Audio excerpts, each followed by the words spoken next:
سروکتی ام لبردار دخن لسرانسری باکو روجلا دی سوری لجیم دنجی بعینی برنامه کارها دمشانده لسر بی اساسی جی گروهکو کانتونا فراغی لباجار کوبانی ام به کنفرانسر دار بکن ام جه خواندنا پرسپکتیوان دا دست بید کن ایکو تایبت لسر سیستما هف سروکتی هاتی نفساندن ام هوا لیل احمد دعوت کن شبوی خواندنا پرسپکتیوان کرم روز باش صباح الخير. إننا نجتمع اليوم تحت سقف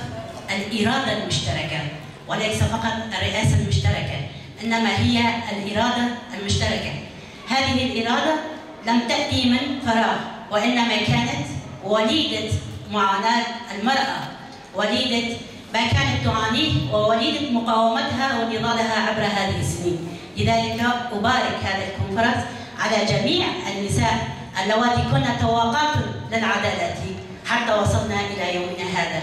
صراحة تنتابني موجة أريد البكاء. ها نحن بعد 13 عاما نجتمع لكي نقيم عملنا في هذه الأعوام ولكي نقترح ولكي نرى ما توصلنا إليه وهل حققنا العدالة والمساواة. الفدرالية الديمقراطية هي شكل الحكم السياسي للعصرانية الديمقراطية والأمة الديمقراطية.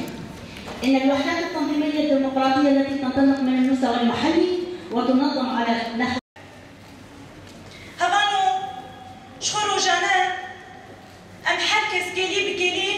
روجمين سياسي روجمين كو پرچايكي جيجيانا مي ام حركز دنا باشو باندنا ويدنا گلی بگلی ام وان گوهردين و گوهردين داوي ام بهبر تشوبينه وام بهبر بريبه جيت بر جوانا ويجي دما ام بحثا روجمين سياسي ديكن ام بحثا قاضا بالخداني بخوشي ديكن ام بحثا زحمتي و إريشن هيجي ديكن ام بحثا هشمندي و بلانين كو دخوازن تبي 6 سالي در لسرنا فرز بكن جي ديكن دما ام بحثا روجمين ديكن هلبت ام اللي ديرو كي دنرن دما كو ام تبينن الشر جيهاني يكم ده كو ببلانكي جوا إريشن خوان دانا مشاندن قرقرنين كو لسر قلان لسر آزادي خوازان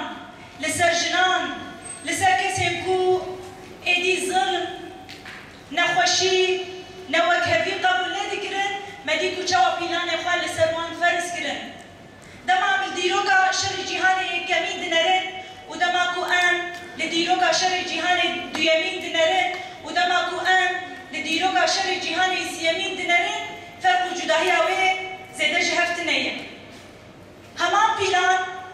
همان هشمندي همان كاس هردم دخوازن هشمندي اخو بلان اخو لسر قلن آزادي خواز لسر جنان فرز بكن جبان اوهجي رمي رابو بريان هابو افشر جيهاني سيمينه دنابا بشر جيهاني سيمين ده 7 سال قلن كرد بپیش احتیاجین کرد بپیش احتیاج جوانین کرد لتواهی کردستانی و روجلات آنابین بتکوشین